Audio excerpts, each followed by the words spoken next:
Un presentador que estaba contemplado por el autor, que es lo más importante, que es el maestro Norberto López Ponce.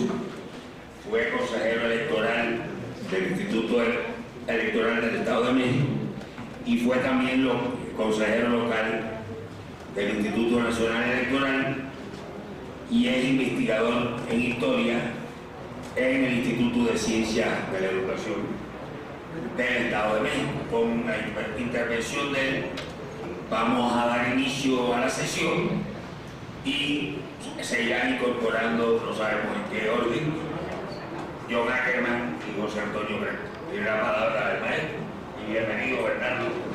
Aquí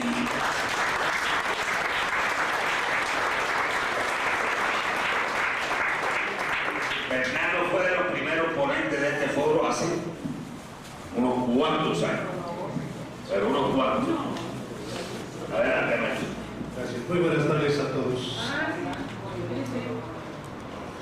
Me da gusto estar aquí en presentación de este libro, Infierno Electoral, en el Estado de México.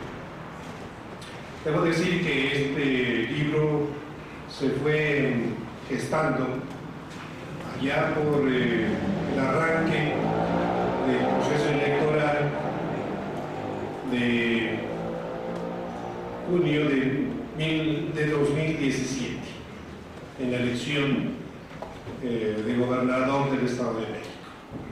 Se fue gestando porque fuimos advirtiendo, y debo decir que Bernardo ha sido también mi compañero en el Consejo General del INE y también del INE. Hemos marchado durante varios años y entonces nos pareció que esta elección del 2017 nos parecía muy especial. Debo decir que empecé siendo consejero distrital en Metepec por el INE y por el IFE en aquella entonces y por el INE. Y lo que pude observar, y esto fue lo que señalé en mi intervención cuando arrancó la jornada electoral del 2017, allí dije que tenía más de 20 años como consejero electoral, pero lo que teníamos enfrente era una elección muy complicada, muy competida y sobre todo muy crispada. Señalaba que ni siquiera en la elección del 2000 había generado tantas tensiones en el proceso de preparación de la jornada electoral y sin embargo se advertía un clima favorable a la alternancia en el Ejecutivo Federal. Pero en esa ocasión, en el 2017, teníamos una elección muy complicada, no solamente porque se iban a instalar más de 18,000 casillas atendidas por más de 130,000 funcionarios, quienes recibían 11,323,000 votos de los mexiquenses. La complicación también derivaba de la circunstancia histórica en que se iba a realizar esa elección del 2017, dado que la sociedad mexiquense resentía una inseguridad pública ya en homicidios, feminicidios, violaciones, asaltos, secuestros, robos, desapariciones, cobros de piso, tanto en domicilios como en negocios, centros de trabajo, asaltos en unidades de transporte urbano, en las que el componente complementario era la impunidad y el abuso de autoridad. También esa elección del 2017 del Estado de México se caracterizaba porque había un contexto de empobrecimiento económico-social derivado del desempleo, la precarización del salario, el alza de los precios de los bienes de consumo prioritario y consecuentemente la falta de vivienda, el hacinamiento familiar, la migración norteña, la reducción de las dietas alimenticias y la adquisición de vestido. Como se advertía, eran muchas variables las que complicaban el proceso electoral.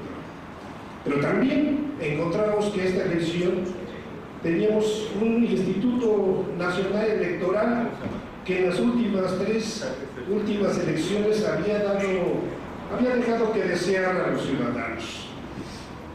Había muchos agravios en las decisiones de este órgano, lo mismo que los tribunales electorales, según el estudio realizado por el INE y el Colegio de México, denominado Informe País sobre la calidad de la ciudadanía en México 2017, en el nivel de confianza de la autoridad electoral, en tanto forma en el que el ciudadano confía en el funcionamiento institucional y apoya el sistema, apenas era del 34%.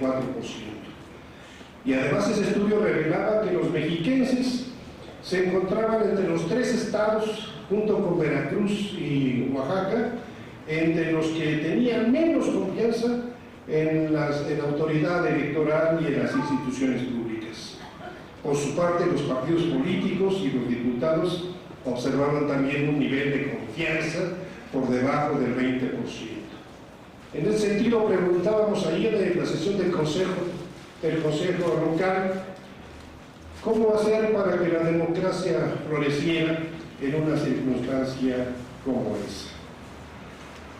Esta elección del 2017, digamos que era una elección en donde se jugaba el predominio histórico del Partido Revolucionario Institucional en la gobernatura del Estado de México.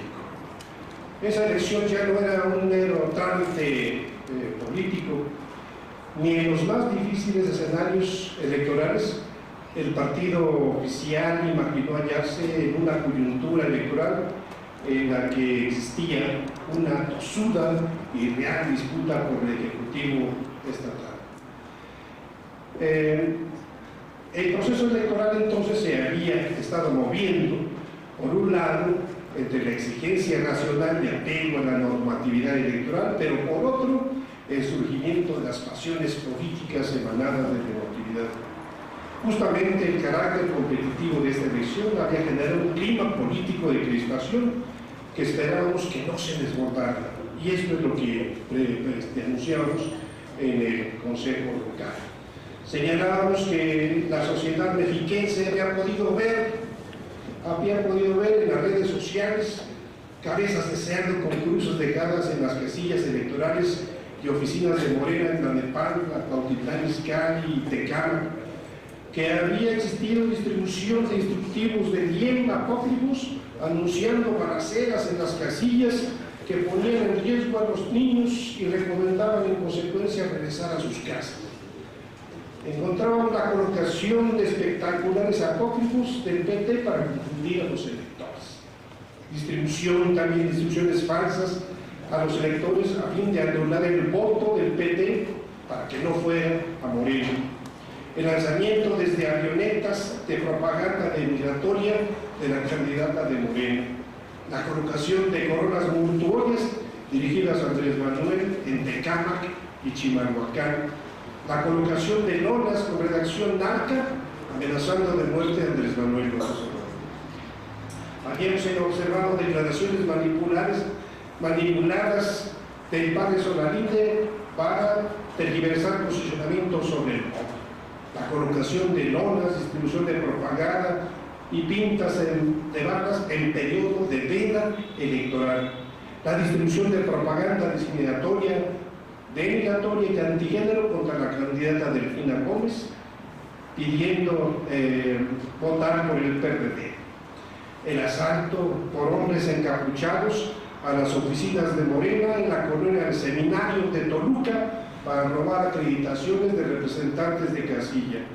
El encañonamiento con armas largas en la comunidad de Pueblo Nuevo del municipio de Villa del Carbón a brigadistas de Morena. La impactación de una camioneta de un dirigente de Morena en Metepec. Preguntábamos quiénes estaban cometiendo esos atropellos a la ley electoral. Estaban negando porque habían prometido en la mesa del Consejo Local de guardar y hacer guardar la ley y que en caso de que no lo hicieran, que la nación se los demandaba, y era justamente lo que demandábamos, el apego a la ley. Esto era lo que señalábamos en el Consejo Local del INE el día 4 de julio del 2017, al arrancar la jornada electoral. Lo que encontramos entonces es que en el libro señalamos que se observó un, podríamos decir, apanicamiento priista derivado del hecho de que Enrique Peña Nieto, presidente de la República, había dejado de ser un capital político para convertirse en un verdadero lastre. La reprobación a Enrique Peña Nieto en febrero de 2014 era del 46%. En el 2016 había subido la reprobación al 56%. En el 2016, en junio, a mitad de año, ya había subido al 63%. En agosto del 16 también a 74%, y para enero del 2017 la reprobación alcanzaba ya el 86%.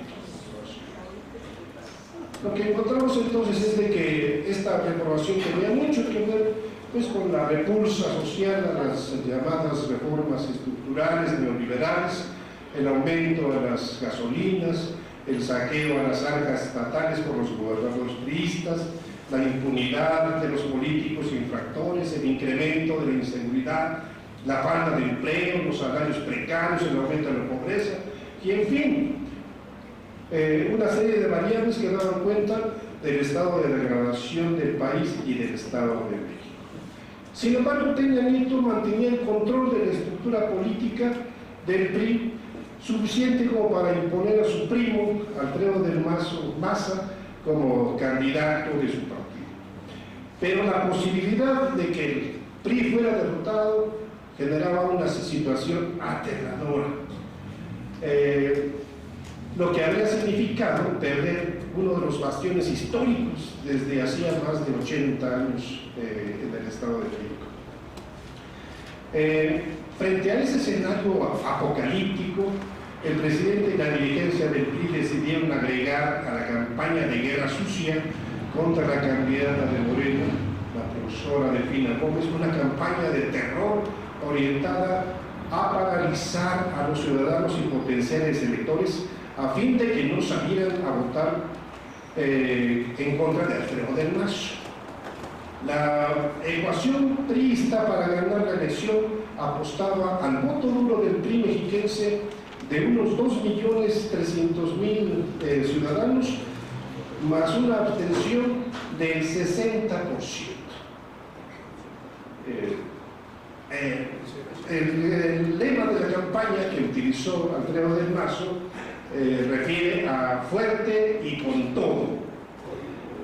Pero esta expresión hizo alusión no solamente a la mano dura y a la fuerza de su oferta electoral, sino tenía que ver con la respuesta o la disposición a recurrir a lo que fuera necesario, legal o violento, para asegurar la victoria priista.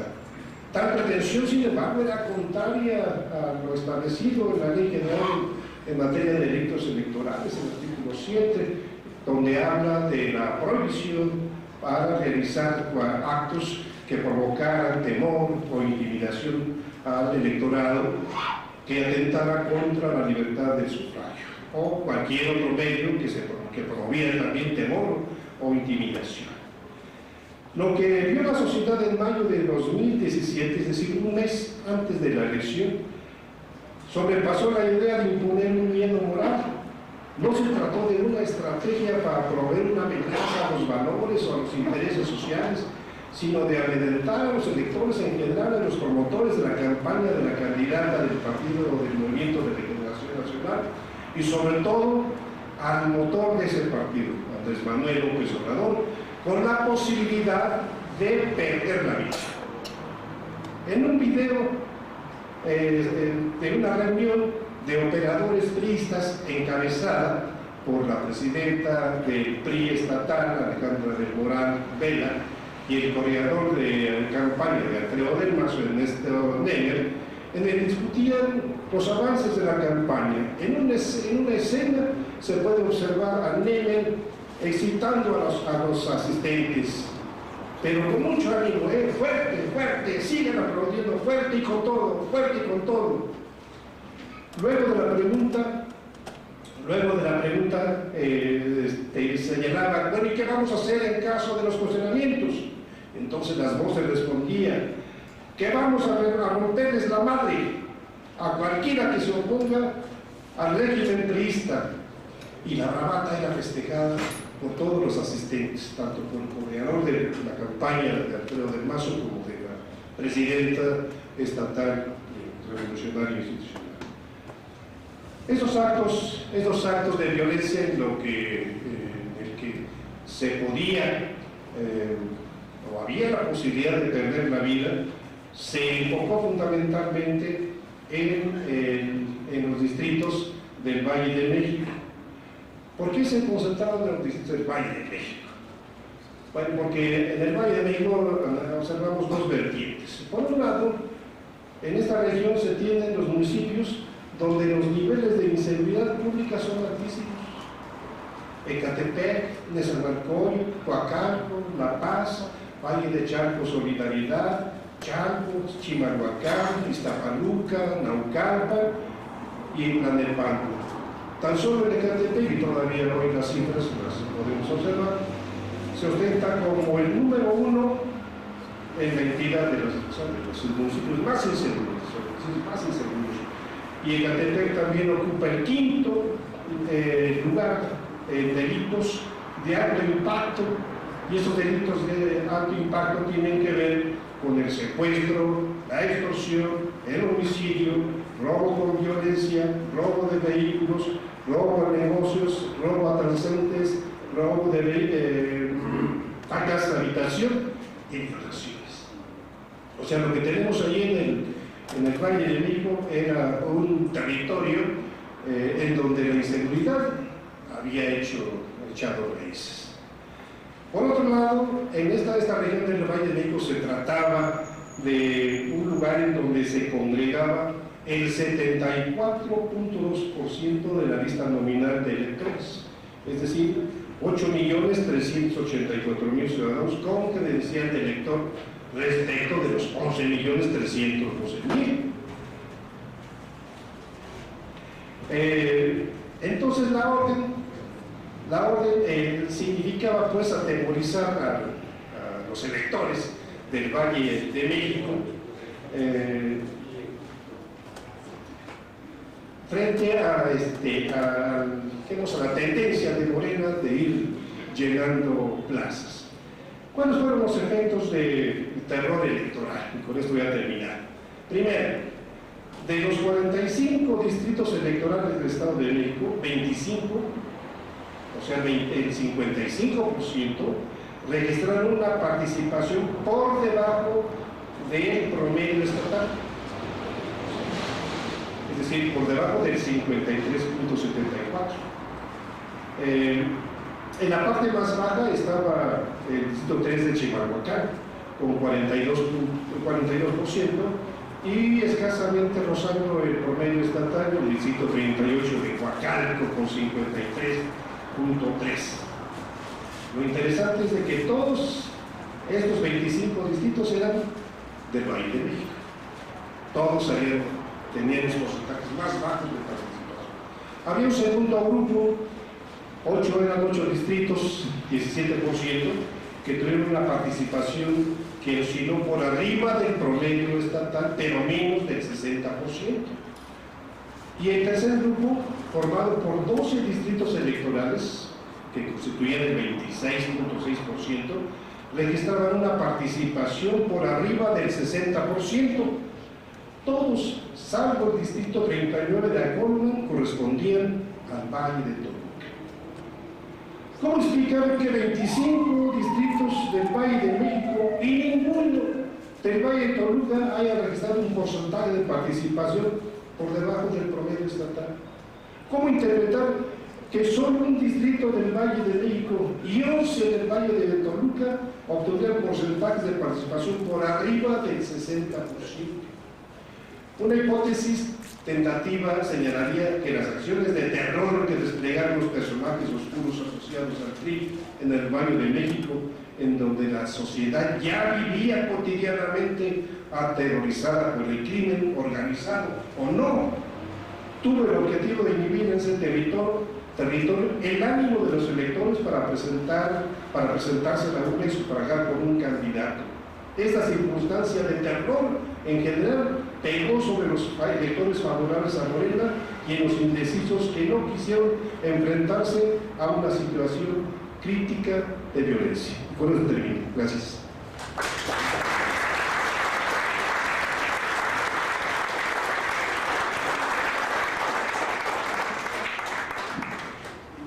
Muchas gracias a nuestro Roberto López, a quien le agradecemos mucho que haya venido su primera vez, no la última, en el foro de Casal.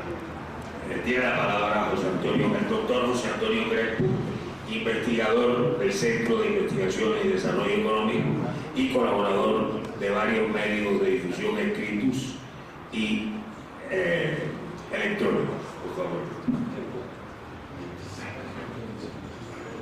Bueno, me da gusto estar aquí en esta mesa compartiendo con mis colegas, Leonardo, que coordina este libro, para dar algunas reflexiones sobre lo que el libro nos dice y qué podemos esperar de lo que viene en esta elección, como el propio libro lo sugiere, o sea, qué podemos inferir de lo que pasó en el Estado de México de esta elección.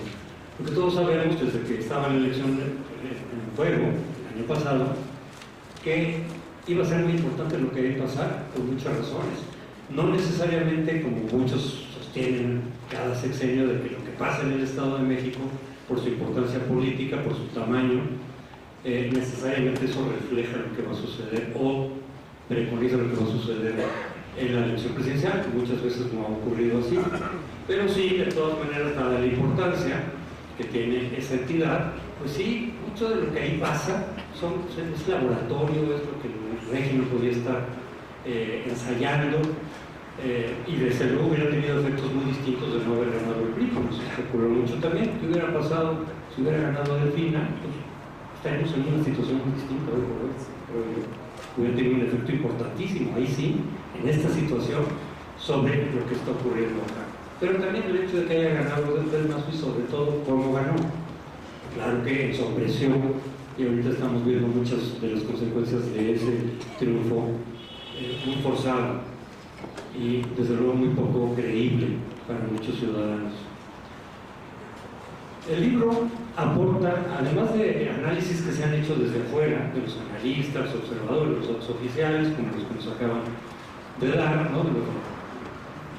Delfina ganó los distritos urbanos, pero con la participación de los distritos rurales sobrecargada, muy elevada, con mucha compra del voto, pues gana Del Mazo en esos distritos por 30% de diferencia, lo que a la hora de mezclar todo, siendo solamente el 25% de distritos rurales, a la hora de mezclar ya todo el estado, pues sale ganando Del Mazo con 2.7%, cuando en los rurales, los urbanos había ganado Delfina por 3%.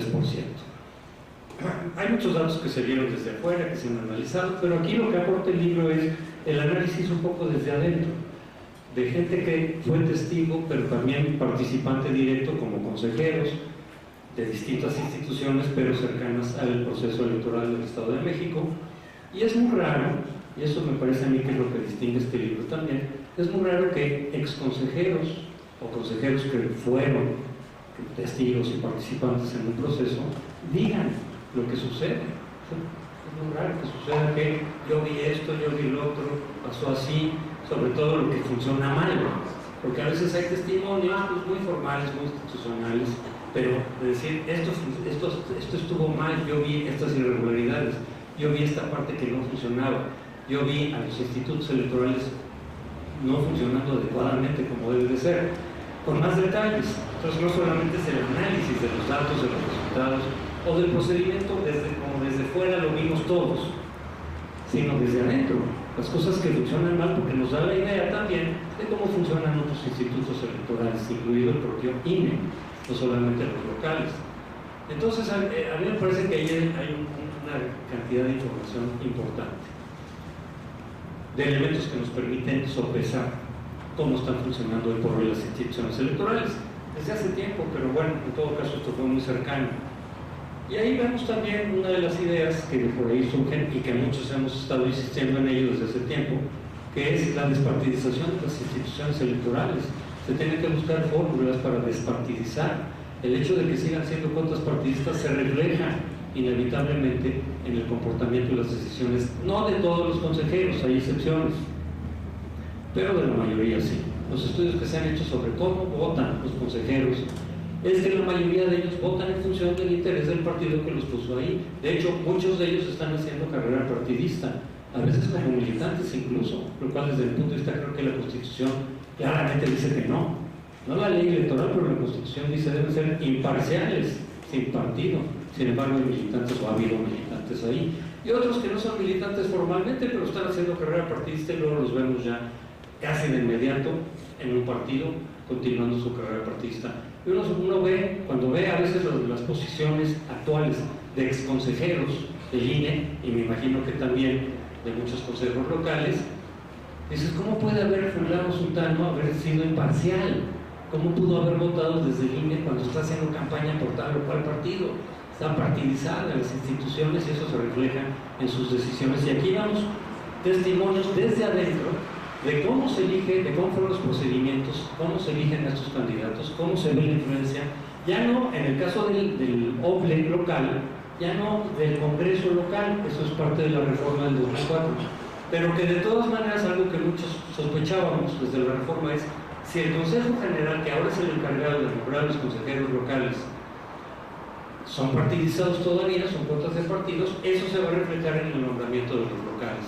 Ya no son los partidos locales los que nombran directamente a los consejeros locales, ahora es el Consejo General. Pero cada uno se ve la influencia tanto de cuotas personales, a veces de la gente que ellos conocen, de quienes fueron sus ayudantes, que de alguna manera influyen sobre ellos, como también de quién le conviene al partido que yo represento en el Consejo General. Entonces también está viciado, se tiene que buscar otra fórmula. Y también a mí me parece que queda claro con este libro, con esos testimonios, que la reforma del 2014 fue un fracaso total en uno de sus principales objetivos, que era, por un lado, despartidizar a los consejos locales, y por otro lado, pues esta combinación extraña entre el INE y los locales, donde a veces interviene el INE, a veces no, y cuando las cosas salen mal se echan la culpa mutuamente.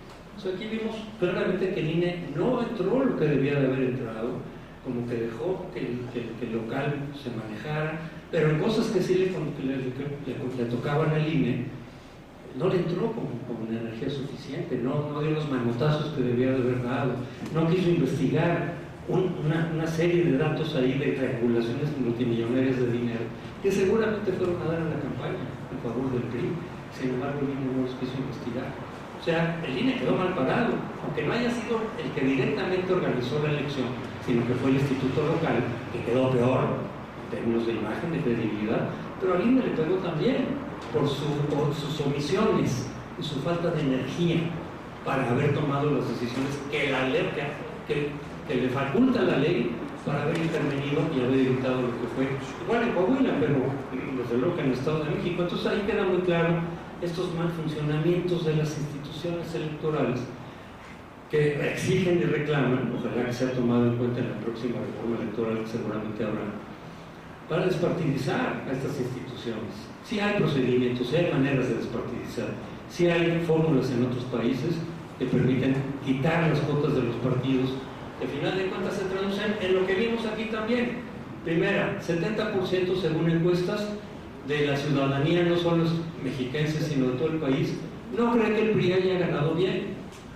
Solo 15% cree que ganó bien. Ni siquiera, bueno, es a nivel nacional, pues 15%.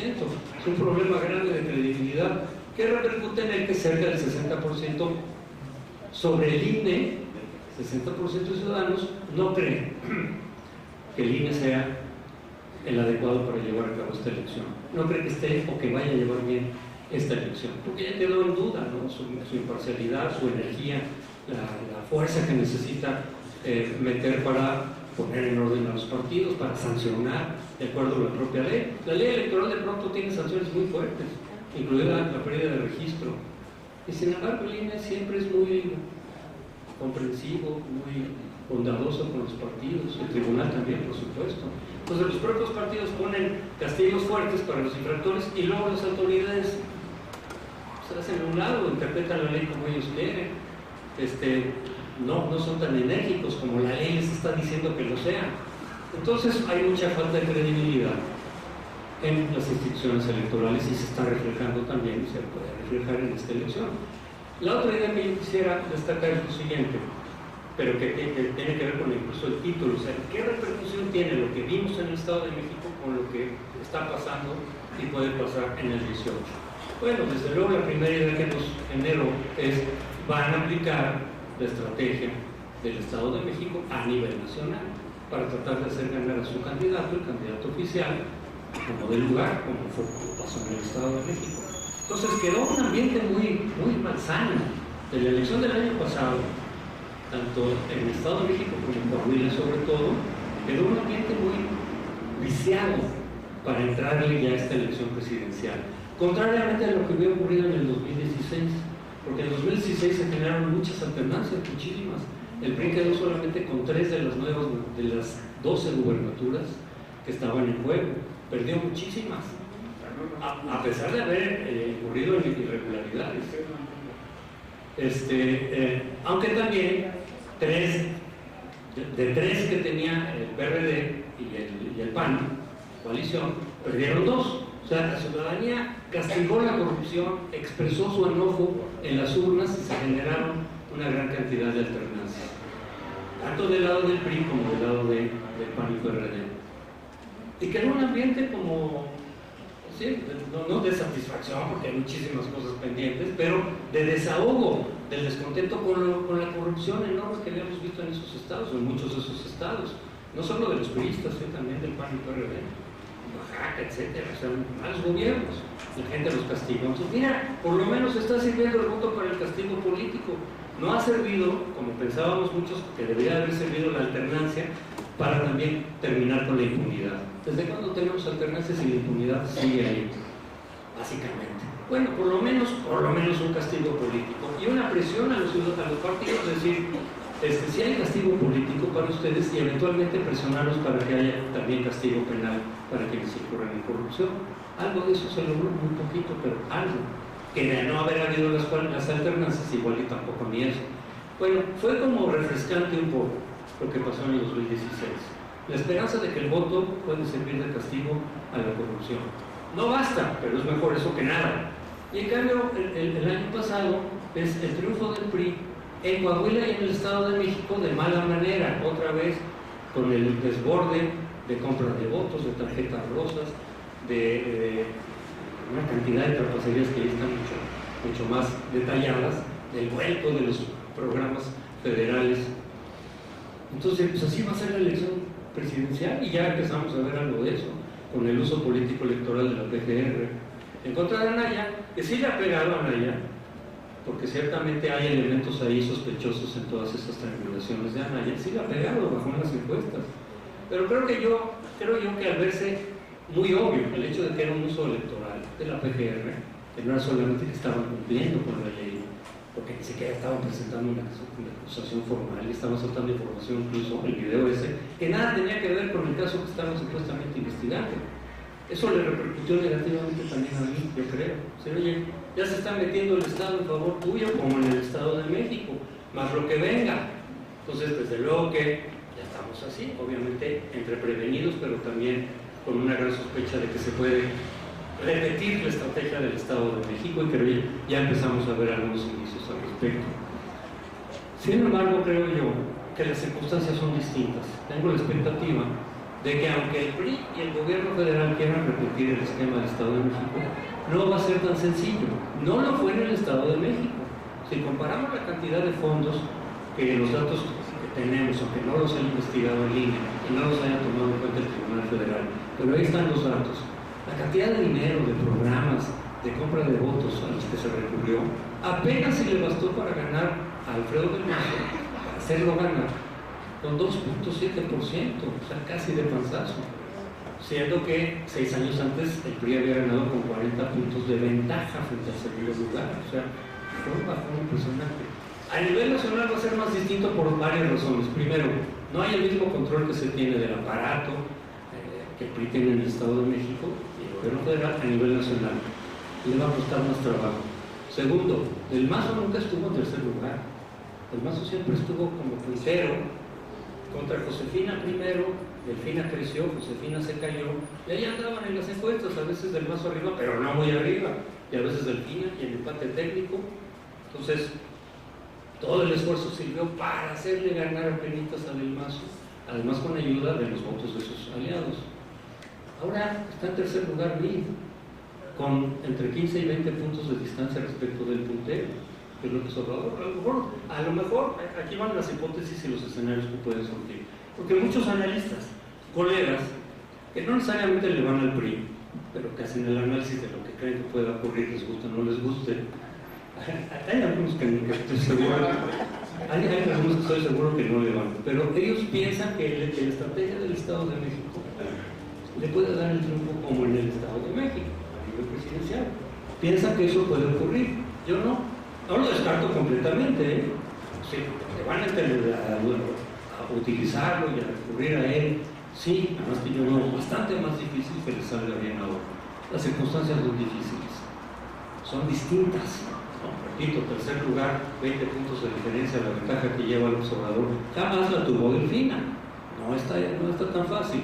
Pero bueno, y desde luego quienes sí quieren que gane Mid, no solo priistas, sino ciudadanos, que quieren que gane Mid, te dicen, no, mira, las cosas van a cambiar y esto y lo otro y tal, y entonces, mire, bueno, yo lo veo muy difícil, pero digamos que el escenario que yo veo es, si Mid queda en tercer lugar, como está ahora, y no logra remontar ni siquiera el segundo, tampoco es en automático que pueda, siquiera, por los problemas que tiene Mid de credibilidad, de cara del PRI, descrédito del PRI, no es tan fácil que llegue al segundo, pero tampoco lo descartamos. Pero en todo caso lo que yo digo es en esos escenarios. Si Mid se queda en tercer lugar, a lo mejor el gobierno federal ni siquiera le intenta. Ahorita estará haciendo, ya sabemos que hay otra, empieza a haber denuncias de tarjetas rosas y todo eso, ¿no? Pero a lo mejor si ven que dentro de un mes y medio no levantó Mid, muchos dicen, no, las campañas pueden mover, sí, sabemos que pueden mover las tendencias. Pero supongamos que ya cuando sea demasiado tarde, digamos, ya no da tiempo, Mid se cayó, se quedó en tercero, no levantó. Ni siquiera estoy seguro que el gobierno se vuelve completamente a repetir la estrategia del Estado de México, ¿como para qué? Para hacer ganar a Anaya, no estoy seguro. Ya sé que existe la idea y la experiencia de decir, pues si yo no gano, entonces a que le gane a López Obrador, por lo que está en juego, el modelo económico, etcétera. Pero ahorita la bronca, que ese es otro distintivo de esta elección frente a otras presidenciales. Yo sí creo que la bronca del PAN y del PRI es en serio, y que se dio a raíz de Coahuila, no del Estado de México, pero en Coahuila el PAN sí pudo haber ganado, quizás sí ganó, y el PRI se lo arrebató también, con procedimientos semejantes, por cierto, parecidos. Y ahí creo que vino la ruptura. Me recuerda la ruptura que hubo entre el PAN y el PRI con Chihuahua 86 y Durango. No me reconoces mi triunfo, entonces viene la confrontación. Aquí Anaya, por supuesto, que exigió y dijo, oye, déjenme Coahuila, reconózcanme Coahuila, es que se lo regalaron, reconózcanme. Y a lo mejor ahí el entendimiento que traían se hubiera mantenido, pero no, se lo quedaron y ahí empezó la bronca inmediatamente. Ahí es cuando incluso Anaya utilizó la palabra guerra. Estábamos en guerra contra el PRI y luego se fueron contra el fiscal carnal, se lo tiraron, eso le pegó muchísimo al PRI y al gobierno. Y entonces ahora las acusaciones contra Anaya, que de otra manera quizá ni siquiera hubiéramos visto. Y luego viene lo de Corral y lo toman como de si es parte de la guerra. Ahí están, y los dos están pegando. Yo digo que le están despejando el terreno a López Obrador con ese pleito. Pero esa es una característica que no había en otras elecciones. Entonces yo no estoy seguro, puedo equivocar, porque aquí son escenarios, ¿no? Hipótesis. Pero yo lo veo tan claro que si MIR no levanta, el gobierno aplica esta estrategia para ayudar a Anaya. O mejor simplemente dice, me repliego y que gane el mejor. Tampoco veo yo a Peña Nieto muy entusiasmado de que gane Anaya, por la bronca personal que se trae, de partido y personal. No es solo una cuestión de competencia electoral. En esta ocasión no es solo eso. Ya los agravios ya llegaron a otro nivel. Entonces no estoy seguro. Si MIR, en cambio, si MIR logra llegar al segundo lugar, entonces sí, vamos a ver volcado completamente al aparato. Aún así, no estoy seguro que le salga bien, pero lo que veríamos entonces sí, que se vuelca. Si de aquí a un mes, por decir algo, ya vemos que en las encuestas claramente MIR está en segundo lugar, entonces sí podemos ver que se repita todo esto, pero a lo grande. Aún así no estoy seguro que le alcance, pero sí veríamos todo eso. Por lo cual, entonces, todos los esfuerzos que se están haciendo de observación y de prevenir el fraude no están por demás. Tienen que hacer, por supuesto, para impedir que se vuelva a repetir el escenario del Estado de México. Pero yo creo que así está un poco los escenarios y las perspectivas. No estoy seguro que le pueda funcionar al gobierno esta estrategia, pero aún así hay que hacer, los partidos tienen que hacer, los ciudadanos, etcétera, todo el esfuerzo que sea necesario para denunciar. ¿Por qué? Porque hay otra cuestión de las autoridades. Ya vimos que el INE es muy tibio, en el mejor de los casos, y que tiene sus bancadas partidistas que le juegan los partidos, repito, con excepciones. Y al tribunal prácticamente, la bancada del PRI es mayoritaria, y sí, en el INE medio se equilibra, pero en el tribunal. Vemos también justo como de Coahuila cómo juega el tribunal y con otros casos que hemos visto. Entonces, hay una situación ahí también de riesgo que se puede superar, pero ahí está, que quiero hacer la comparación con lo que pasó en 2006. En 2006, si ustedes recuerdan, llegamos con un INE en donde el partido de López Obrador, que iba a ser el candidato presidencial para 2006, no estuvo representado en el INE, en el IFE, en ese momento.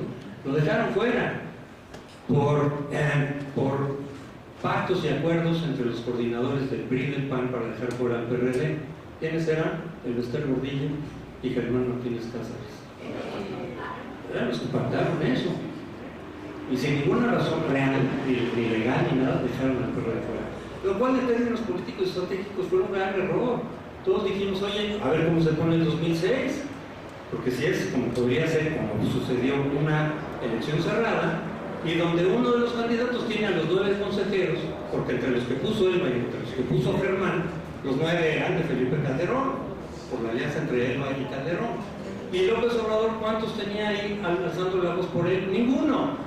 Bueno, eso mismo que generó esos problemas de legitimidad, de decisiones en el IFE, muy malas en términos de transparencia, etcétera, muy parciales, lo tenemos ahora otra vez.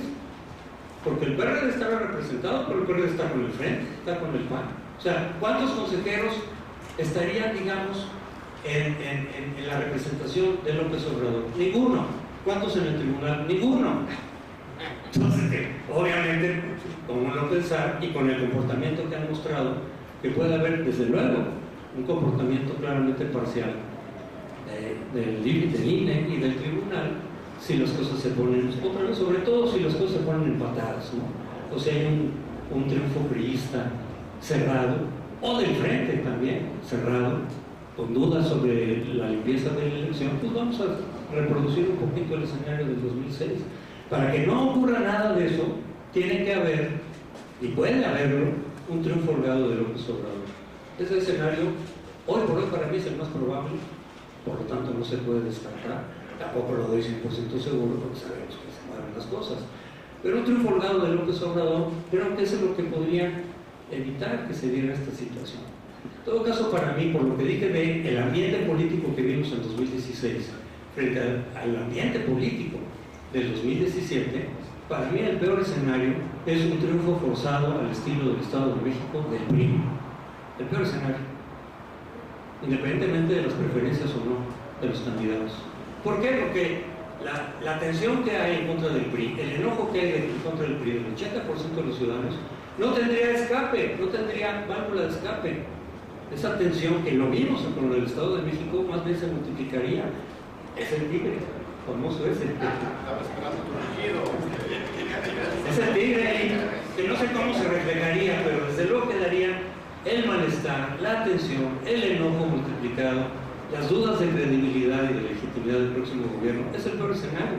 Si me dijeran un triunfo holgado del PRI, sin los recursos que utilizaron, pero eso francamente lo veo como imposible.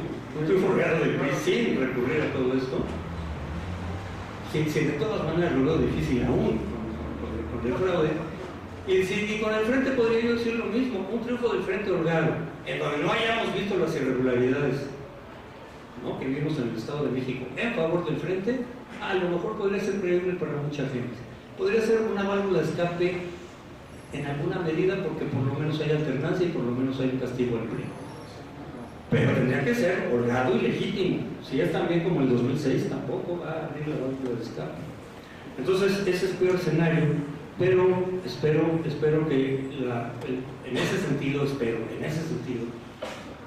que el pronóstico que yo veo de que el escenario de un triunfo del PRI, ayudado por el fraude electoral, hoy por hoy lo veo como de los menos probables. Espero que así sea, y que gane, que tenga que ganar, pero en buena lid, no así, ¿no? Y repito, el escenario de un triunfo legítimo y holgado del PRI, pues ese sí lo veo como totalmente descartado. Pero en fin, ya veremos qué sucede. Muchas gracias.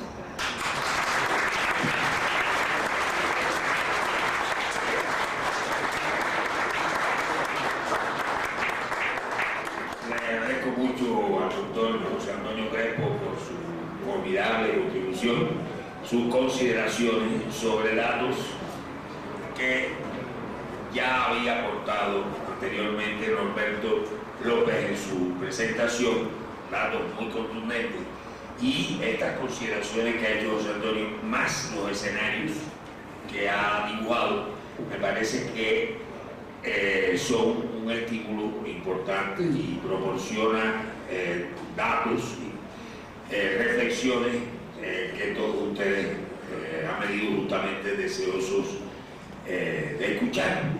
A mí me llamó la atención que en la entrevista que aparece hoy en la jornada de López Obrador dice: no echamos las campanas al vuelo, nos enfrentamos a enemigos muy poderosos y no, por el hecho de ser punteros, no nos confiamos.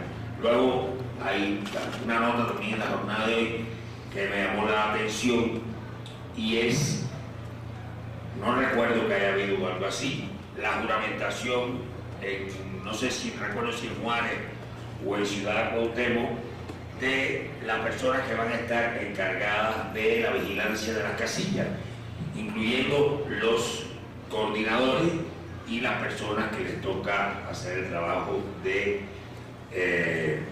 fiscalización a nivel de las casillas. Supongo que eso tiene que ver también con una pregunta que le hace Arturo Cano, en que se habla de que han reforzado, que han mandado pesos pesados a los estados, y él lo confirma.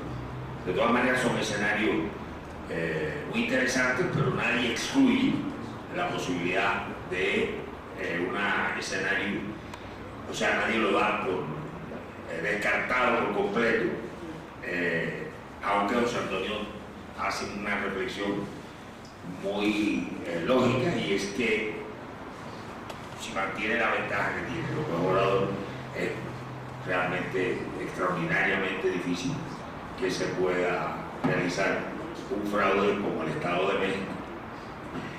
De nuevo, muchas gracias a José Antonio, nos alegra mucho que esté aquí con nosotros, y tiene la palabra el doctor John Ackerman, investigador del Instituto de Investigaciones Jurídicas de la UNAM, articulista de la jornada y del proceso, y muy conocido de todos ustedes.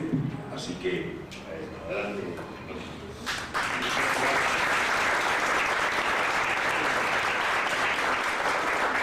Gracias, un honor como siempre estar aquí, perdón por llegar tarde, aquí estamos, a tarde de minuto. Norberto, micrófono, pégate el micrófono. Bueno, sí, muchas gracias.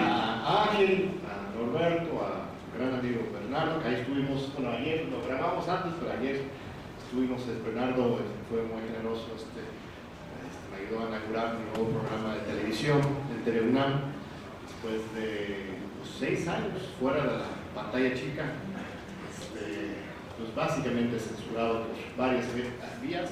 Ayer lo inauguramos y Bernardo aquí nos vino a bautizar, así. Fungió de las dos formas, experto en materia electoral y también en materia religiosa, romper ahí el hielo del programa. Todos los domingos a las 7:30 de la noche. Está en YouTube también, por supuesto, ahí está. Y un gusto, honor estar aquí con José Antonio, que me da mucho tiempo que no hemos conseguido en alguna mesa. Qué bueno que es aquí en Casa Larga.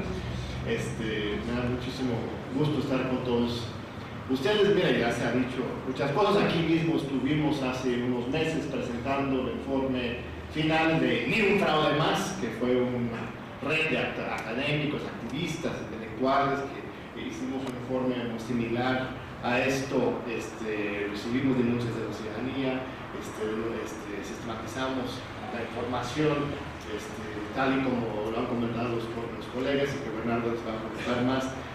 Fue un cochinero la elección del Estado de México, fue un retroceso claro, aunque también una continuidad con las prácticas que hemos estado viendo. Tampoco fue un giro, un cambio cualitativo. Lo que sí quisiera analizar es que podría haber pasado más cosas. A ver, ¿cómo le decimos? El hecho de que solamente les alcanzó todo esto para 2.7% me parece no estrictamente correcta. Me parece que el PRI estaba dispuesto a hacer todo lo necesario para ganar por 2.7%.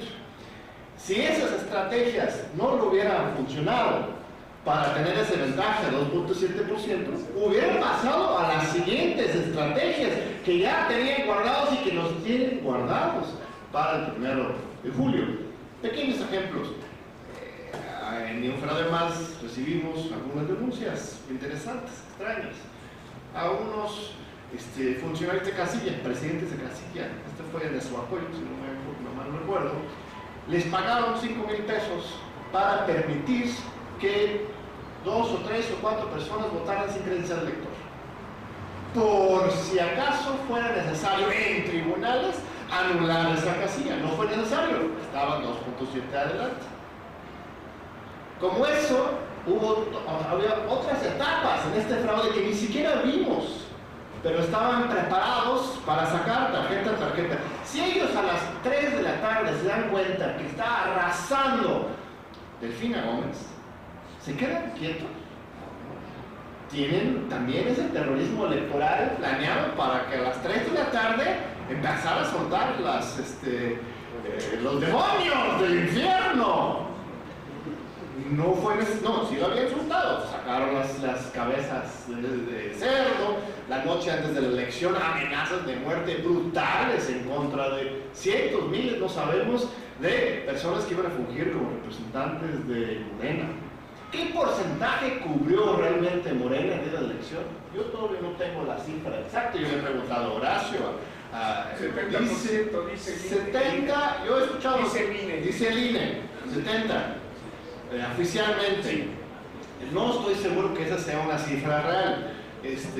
Lo que sí he escuchado, aquí estamos ya en chismes, pero hay representantes de Morena que firmaron y por dinero o por amenaza ya no se quedaron.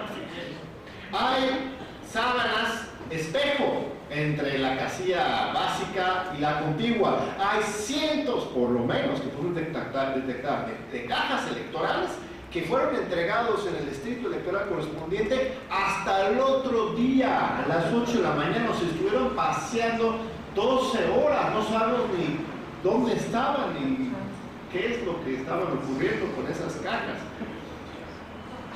Con las jurisprudencias y las prácticas del Tribunal Electoral, que José Antonio ha estudiado también mucho, estas cajas son sagradas. no se puede entrar a hacer un recuento a menos que esté estrictamente señalado, a menos que haya una imperfección en el acta. Si el fraude es tan perfecto que el acta no es bonita, es inmaculada, ¿no? Es limpio, no hay forma de entrar. O sea, si tú de alguna forma limpiaste la mesa directiva de casilla para que, o sea, no tiene que haber ni una sola boleta en esa caja. Por ejemplo, si agarras la caja y no pesa nada, o sea, no hay boletas ahí, eso no es motivo para abrir esa caja, aunque sea evidente que no hay nada ahí. Si el acta está limpio, procede.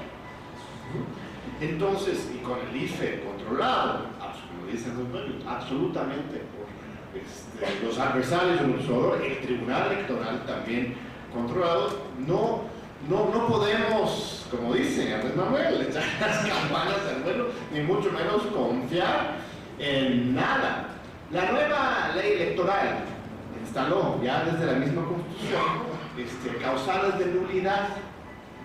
Si la victoria no es mayor a 5% y se demuestra por alguna otra forma que hubo rebase de topes de campaña o financiamiento ilícito para la campaña del ganador, se anula la victoria y además se prohíbe que ese candidato compita en la siguiente elección.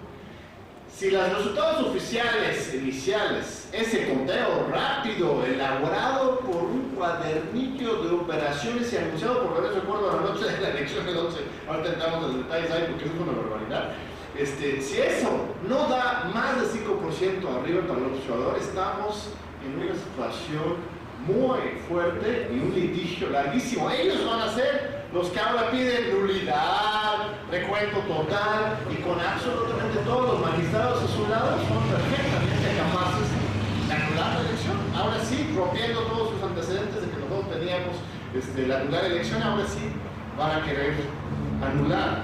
Lo que quiero decir es que hay muchas etapas de este fraude y solamente vimos pues, la punta del infierno. Tienen mucho más ahí.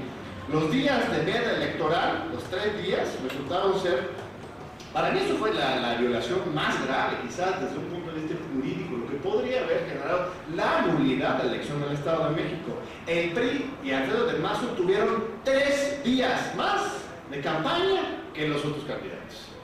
Bueno, no fue candidato a favor de Del Mazo, pero fue una campaña pagada y absolutamente transparente en contra de Delfina. Aquí hay un dato muy interesante de Luis Castañeda. La diferencia entre Delfina Gómez y Alfredo del Mazo fue de 169.167 sufragios. La cantidad de votos nulos fue 175.000 votos. Más votos nulos que la diferencia entre primero y segundo lugar. Eso tendría que haber generado un recuento total. El problema es que en la ley dice que la diferencia absoluta tiene que ser menor a 2%, creo. Se le calcularon perfecto. En el Estado de México. Le calcularon perfecto. Si hubiera sido menos de 2%, la diferencia entre Delfina y Del Mazo, se hubiera de recuento total. Y quién sabe qué encuentran en esos votos nulos. Pero 2.7, eso es porque solamente les alcanzó por 2017, o quiere decir porque que iban a alcanzar 2.7 como de jugar y lo hicieron, ¿no? Entonces, sí hay un escenario muy complicado. Yo digo, las encuestas, sí hay una diferencia, hay diferencias fuertes en muchos ámbitos, como comenta José Antonio, entre 2006, 2012 y hoy. Nunca, a esta época, en este momento, en 2006, el observador ya había perdido su ventaja de 14, ya tenía como 8, ¿no? Ya había pasado incluso el primer debate donde no asistió, porque era una campaña de 6 meses, el de 2006, y el primer debate, si no me recuerdo, fue en marzo, el donde no asiste. Lo del Chachalaca también fue en marzo, ¿no? Ya le habían dado su bajón, y ahora, al contrario, apenas estamos iniciando campaña, está los 14, 16%, ahora Papa Bundis con Reuters saca 16%, algo así. Obviamente sí hay un escenario diferente. Sin embargo, ya con el desprestigio para los encuestadores, y las experiencias de Trump y de Brexit y de otras en que las encuestas fallan, más sistemática, con la mano de cintura ponen uno y no tienen que respetar nada con respecto a las encuestas electorales. Ahora, hay cosas muy sospechosas que nos van dando señales de que no estoy siendo exageradamente sospechosista, ¿no? O complotista. ¿Cómo llega a estar en la boleta electoral? Bueno, todavía no se han impreso las boletas, hay que esperar un poquito, pero ¿cómo llega a recibir su registro Margarita Zavala? El IFE reconoce 867.800 más o menos firmas válidas, lo cual rebasa por 3.000, casi el 0.56% de 2006, ¿no? Pues esto, ya estuve revisando con mi equipo de Diálogo con la Democracia, que estamos haciendo un trabajo de observación hoy, y es humanamente imposible que el IFE haya realmente, el INE, haya realmente realizado uno por uno estas firmas. Ellos mismos reconocen que hay 708.000 firmas no válidas. Armando Ríos Peter, 87% de sus afiliaciones son no válidas. En Margarita Zavala es 45%. De ahí, es que hay números muy interesantes. Yo creo que son como 6.000, pequeña cantidad, pero por lo que implica por importante, hay unos 5 o 6.000 personas que son firmantes de Margarita Zavala, hasta 10.000, que están en el padrón, pero no están en la lista nominal. ¿Qué quiere decir esto? Pidieron su registro, pero nunca recogieron su credencial de lector.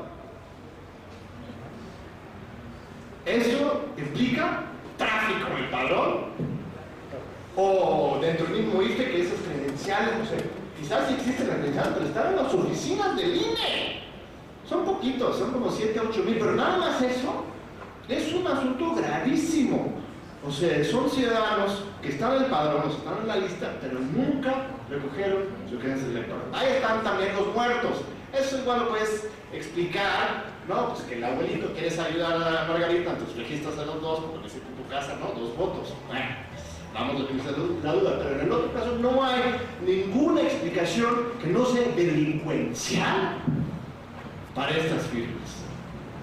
Y los otros supuestamente firmas válidas, o sea, realmente checaron uno estas firmas. ¿Cuál fue exactamente la metodología que utilizó el INE para verificar las firmas? Esto a mí me huele y se ve a una consigna política para dejar a la señora pasar y para que esté en la boleta electoral. Yo creo que para los morenistas, que conociendo este público hay una gran cantidad aquí, políticamente conviene. Seguro que conviene. Políticamente no hay ningún problema. Hasta yo recuerdo que me decían, oye, hay que ayudar a Margarita para que saque el registro, porque eso va a dividir votos a la derecha y eso, pues sí es cierto, políticamente hablando, y el asunto del pleito PAN-PRI es real, no sé qué tan real es. O sea, ahorita de repente ya no están acusando a nadie, de repente como que se desdibujó mágicamente, o sea, sí es un pleito real, pero no así como el pleito como el que tienen con Andrés Manuel, ¿no? Si hay un poco de teatro ahí también, etcétera, ¿no? Entonces sí hay una diferencia, pero también hay una comprobación absoluta que las instituciones electorales están dispuestas no solamente a hacerse la vista gorda, sino entrar directamente en la batalla para cerrarle el paso a Andrés Manuel López Obrador. Ese miedo, ese pavor, esa histeria que ellos tienen, o sea, esa estrategia del miedo, ese pánico moral que nos quieren imponer a nosotros, si alguien ha leído Freud o psicología, es una proyección del propio miedo y pavor que ellos tienen. Porque saben que han delinquido, saben que han robado, saben que han matado, saben que han violado el Estado de Derecho de manera tan brutal, que aunque sea la más mínima alternancia, sí les afecta, sí les remueve la conciencia. Entonces, el miedo, bueno, no sé si les remueve la conciencia, pero es que nos mantienen despiertos en la noche. Tienes razón, corrijo.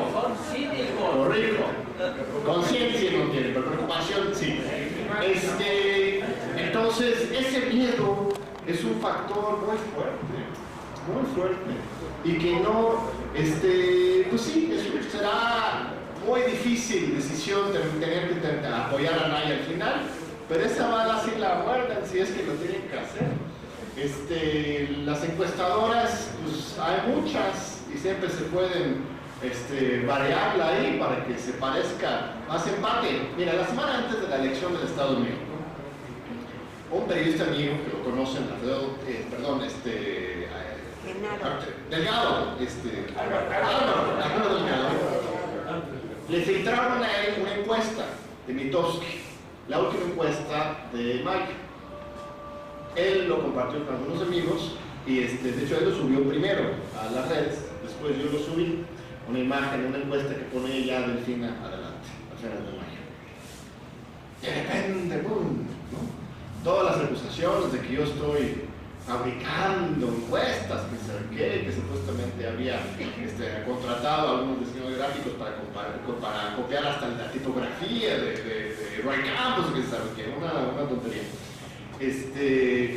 Yo digo, bueno, está bien, a mí me lo filtraron, yo supongo que es real. Si no, enséñanos tu peste de mayo.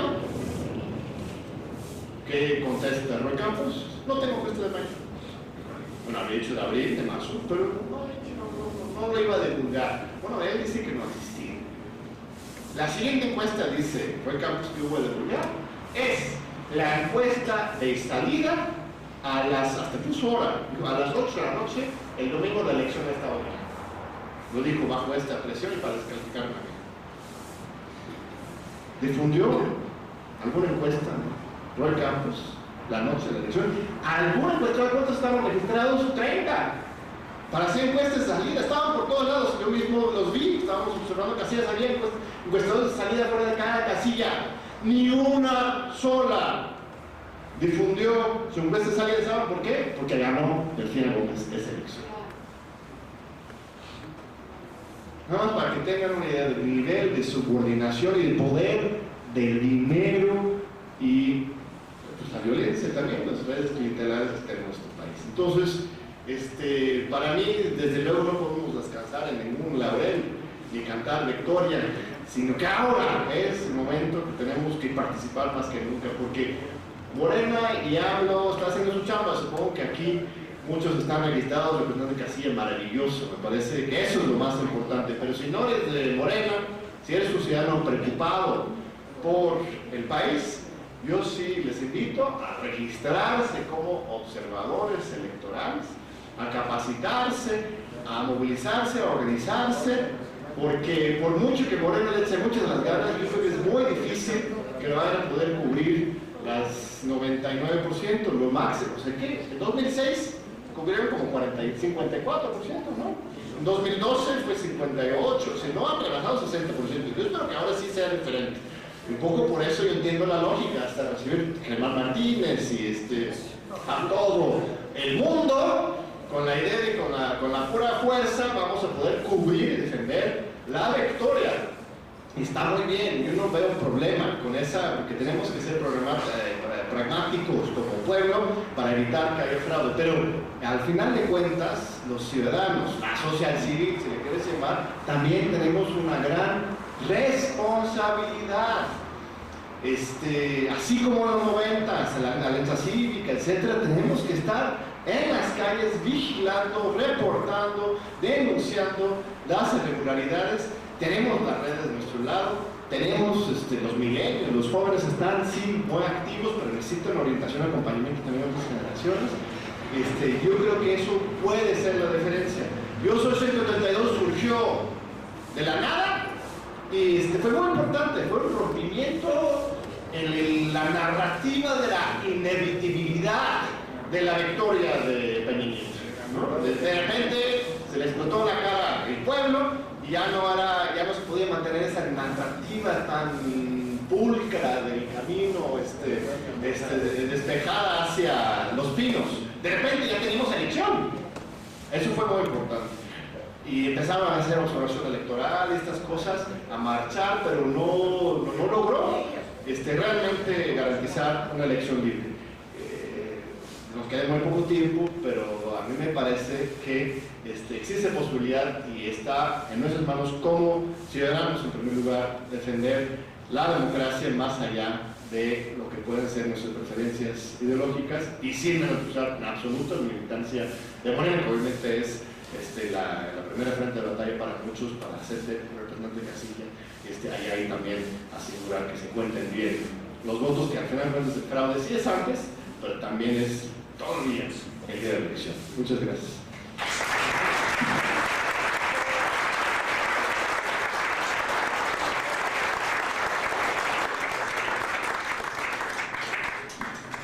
Muchas gracias a John Ackerman. Y ahora le damos la palabra al autor del libro, mejor dicho, al compilador del infierno electoral. Que por cierto, lo que estaba diciendo yo a Bernardo, la coincidencia, que no creo que sea casual, de que un autor que investigó a fondo sobre las elecciones de 2006 haya titulado su libro La cocina del diablo.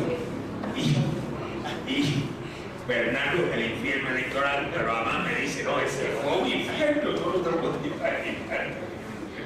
Bueno, nadie mejor que él para explicarlo, y además de eso, este esfuerzo extraordinario por dar distintas miradas desde distintos puntos de vista sobre lo que fue esa desafortunada elección. Adelante, querido Bernardo. Bueno, muchas gracias. Hace mucho que no nos veíamos. Me da mucho gusto volver otra vez a tomar contacto con ustedes después de hace mucho.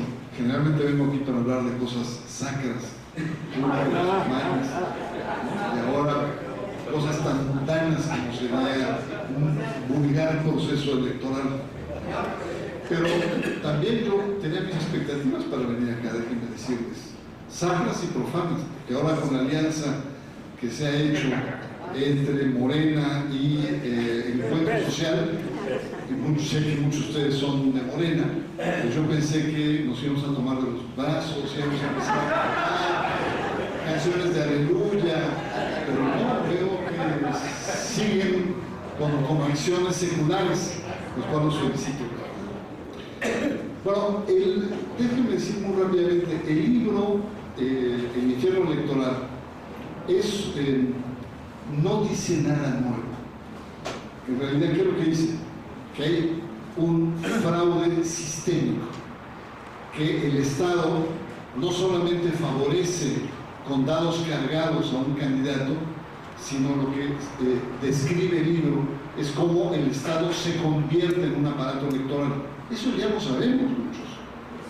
Y cómo las instituciones se convierten en cuartos de guerra electoral. La diferencia del libro es que está escrito por gente que vivimos de adentro, como decía José Antonio, es decir, autoridades electorales que desde adentro narramos lo que es un infierno electoral, lo que es ser consejero a la hora de estar enfrentando a un gran aparato que tiene todo a su alcance: dinero, medios de comunicación, las estructuras, y si no nos convierte. ¿Cuántos compañeros consejeros no vimos que entraron con una actitud abierta y fueron comprados? Y ahora son funcionarios o han sido premiados o tienen algún, o al revés, también consejeros que ahora son representantes del partido, como es el caso de tal suerte que el libro es una advertencia, es fundamentalmente una advertencia. ¿La advertencia cuál es? Que esa lógica absoluta, autoritaria, puede reflejarse o puede estar presente en la elección del 18. Digo puede con las advertencias que ha hecho muy bien José Antonio, porque evidentemente y felizmente México país no es Estado de México, felizmente. Pero también tenemos que reconocer que el mismo equipo que operó las elecciones del Estado de México está operando las elecciones federales. Entonces hay una lógica, hay una inercia, hay una manera de hacer las cosas. Entonces, el libro y los autores, lo que tenemos ante todo es advertir que pueden venir y describimos cuáles son estas cosas. Cuando este libro lo presentamos en Centro de Estudios Banamex, donde reúne cada mesa personajes, me imagino que tú estás ahí en ese grupo, puras lumbreras, gente que sabe mucho, comentaristas, periodistas, analistas, investigadores. Alcocer dijo, bueno, sí, Barranco, pero esto es un déjà vu, algo ya visto. Alcocer, lo aclaro que tiene aquí ahora. Jorge Alcocer. Y le dije, bueno, pues más dramático, porque significa que no hemos avanzado, o que peor aún, hemos retrocedido. Estamos en regresión. Y esto es lo preocupante. Entonces, el libro es una advertencia a un conjunto de métodos metaconstitucionales que hacen que el proceso sea un proceso verdaderamente infernal. Son las puertas de la guerra. ¿En qué sentido? En que las elecciones son cada vez más justas y apretadas. Por lo tanto, cualquier acción, por pequeña y aparentemente insignificante que sea, puede tener un resultado en el resultado final. Entonces hay que estar muy atentos. En el Estado de México no solamente fueron recursos, hubo un problema que aquí mismo yo lo conversé, que estaba también John, algo que indigna, que es la explotación electoral de la pobreza. No solamente es el PRI, los otros partidos también lo hacen. Pero comprar, coaccionar, inducir el voto de la gente con más necesidad, no solamente es un problema de violación constitucional de las leyes electorales, no es un problema político de lealtad, porque es un problema ético. Es un problema profundamente ético. Es valerse del más débil para lograr lo que yo quiero que haga ese débil.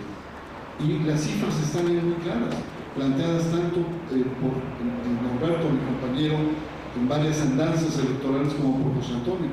Las zonas más pobres en el Estado de México, las que colindan en el sur, Valle de Toluca hasta Michoacán, Guerrero, votaron a niveles de 70%. Un elemento importante acá entonces es la estructura electoral, de donde nosotros venimos, tenemos la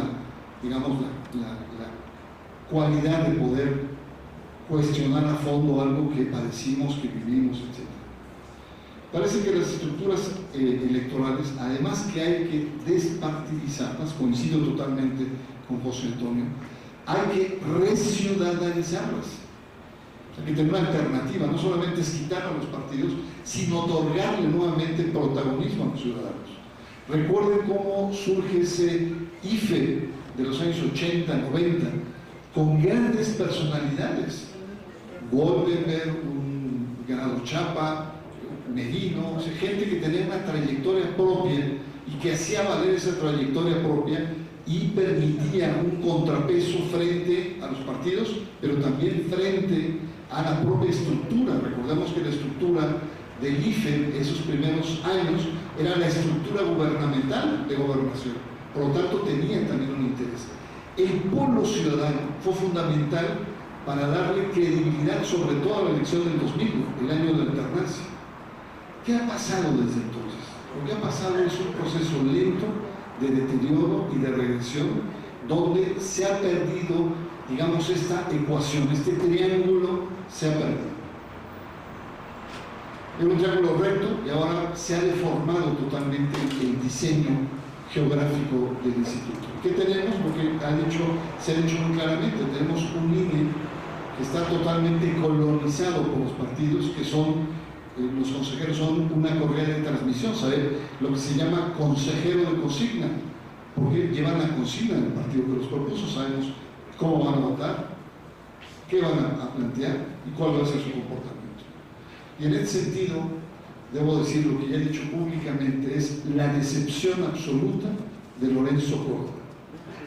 Lorenzo Córdoba es una... Lo dije aquí mismo, me acuerdo que había un grupo para ahí que estaba muy bravo, no se veían muy bravos, que estaban en huelga, estaban afuera de San Lázaro, Lorenzo Córdoba ha propiciado esta desciudadanización. ¿Cuál es el problema? Cuando digo desciudadanización, Lorenzo, cuando le debatimos, decía, oye, pero es que un funcionario del instituto también es ciudadano. El reproche era que casi todos los consejeros de los OPLES venían de las propias estructuras del instituto, venían de los tribunales, venían de las fiscalizaciones, que los exámenes eran tan duros y rigurosos que tenías que ser o abogado o un experto en cuestiones electorales. Un ciudadano, cualquiera de los que están acá, no pasamos ese examen, por lo técnico que es. Y después un filtro político, a través de los ensayos, que es subjetivo. Y luego otro no filtro político, que es las entrevistas, que es un elemento subjetivo. Yo le decíamos, un grupo de ciudadanos que nos reunimos con Lorenzo, y le decíamos por qué este sesgo. Dice, Bernardo, pero por favor, no puedes decir que un funcionario de un OPLE o del propio INE es ciudadano. Claro que son ciudadanos, también tenemos derecho. Claro, él fue asesor de Goldberg, todos están ahí, han estado ahí en el inicio.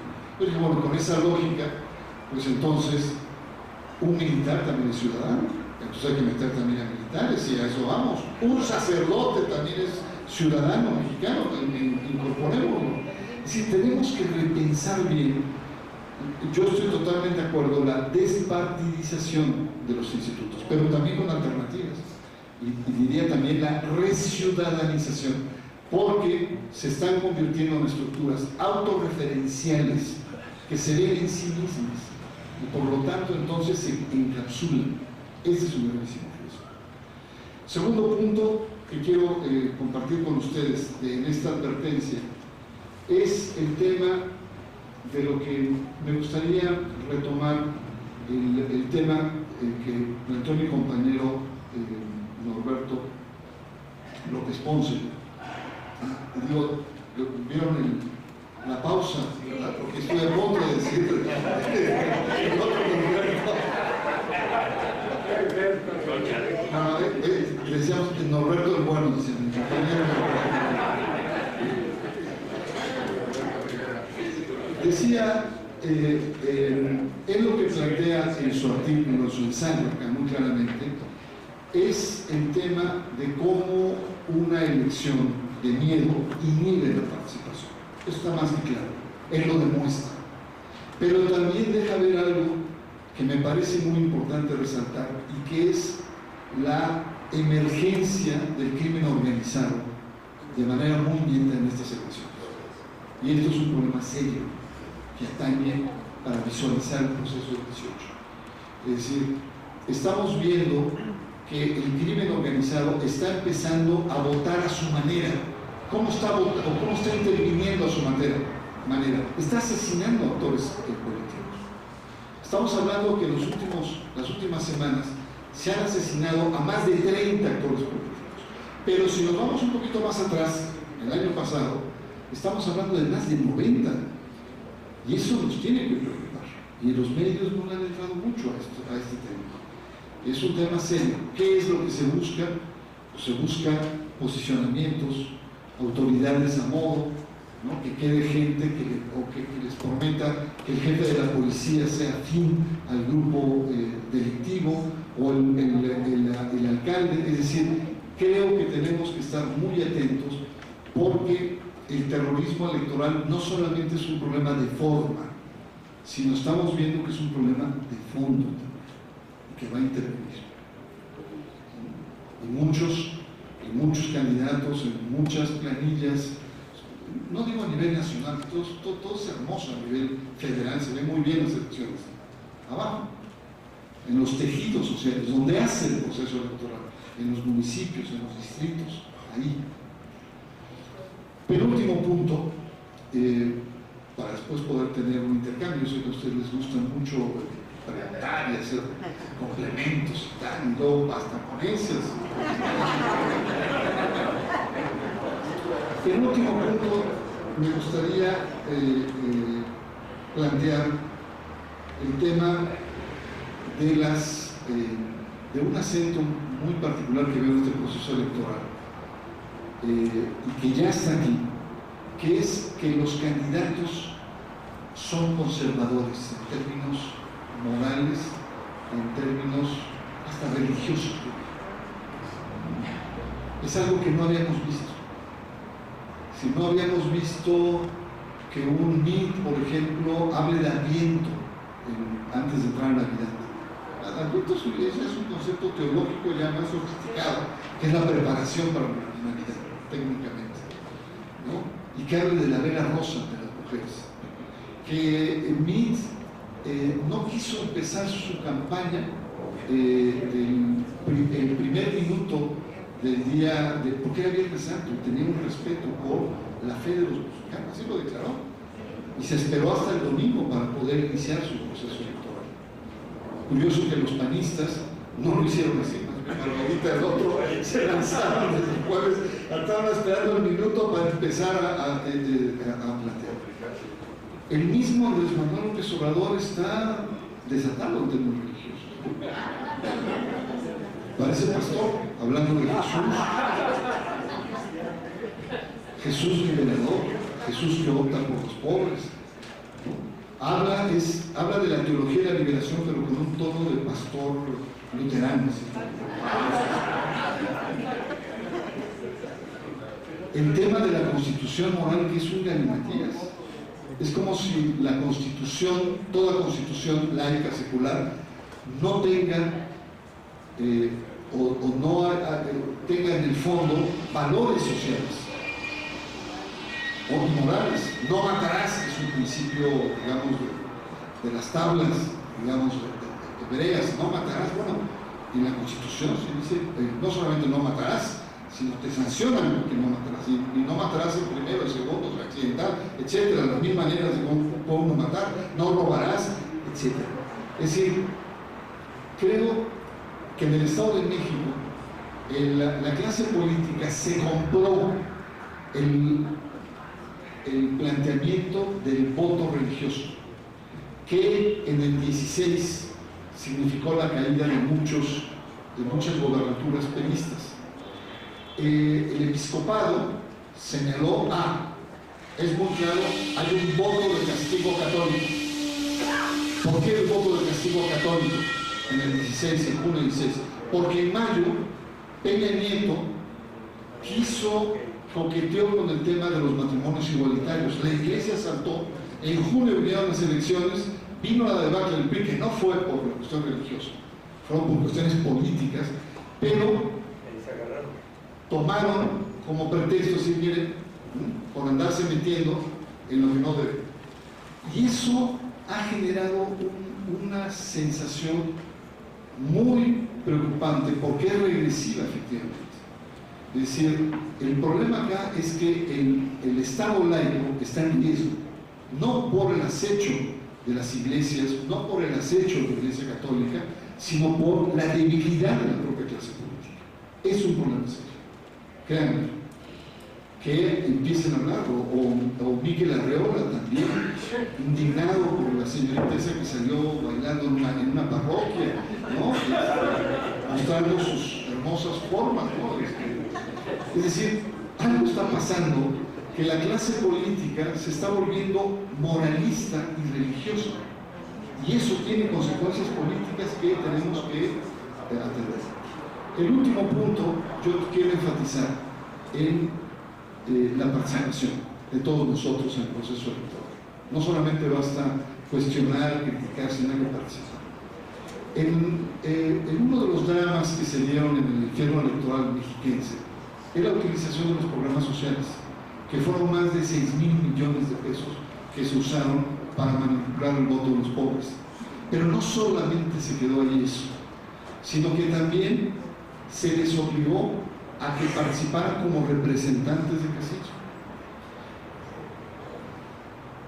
Hay un padrón de beneficiarios de los programas sociales que es más de 100,000. De esos 100,000, el 10%, 9,000 y cacho, participaron como funcionarios de casillas de los partidos aliados al PRI.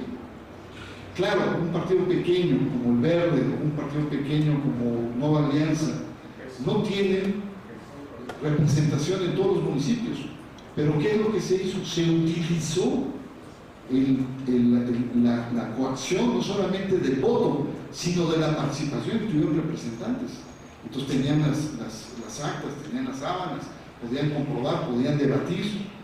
Eso es muy preocupante. Y otro elemento ahí es lo que Santiago Nieto ha llamado la feminización del delito electoral. Es decir, los operadores ya no son operadores ya no son como los mapaches, tipos fascinerosos, así de tipo crimen organizado, ¿no? Que estaban medio fuera de las casillas anotando. No. Ahora son amas de casa, y son amas de casa de los programas sociales. Son señoras que están en mandil o tal, y que están ahí con Entonces hay cerca de 600 demandas, de las cuales procedieron 365. De esas 365, el 80% son mujeres, el 80% son amas de casa. Ese sector es un sector vulnerable, pobre, y está en los programas sociales. Entonces yo sí creo que es importante la participación y denunciar in situ. No la observación electoral antiguita, que es esperas, haces un reporte y después del reporte dices, mira, esto. No. Tenemos que pensar la fórmula de denunciar en el momento, como se hizo en Ni un voto más. Ni un fraude más. No, ni un voto más.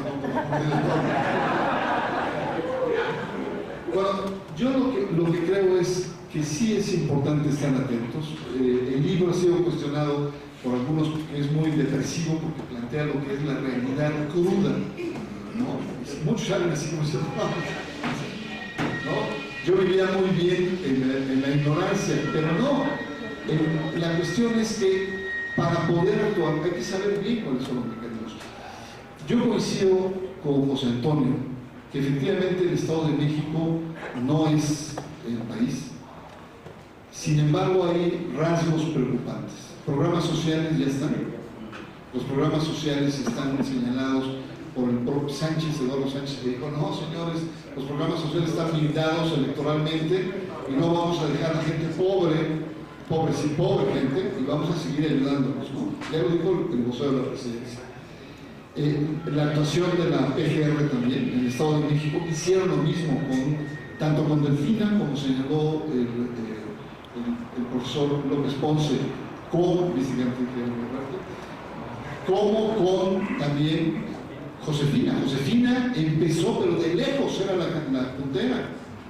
Y miren, terminó en un cuarto lugar, desastroso. Y otro aspecto también que hay que tener es esta cuestión del crimen organizado. La atmósfera es tan crispante que puede ser que en algún momento pudiera darse, como señaló muy bien en el informe, en el libro, una atmósfera crispante de miedo a votar, de temor. Y recordemos que en el 1994, cuando asesinan a Colosio, esa elección del miedo la gana de lejos, con un nivel de participación histórica, Zedillo.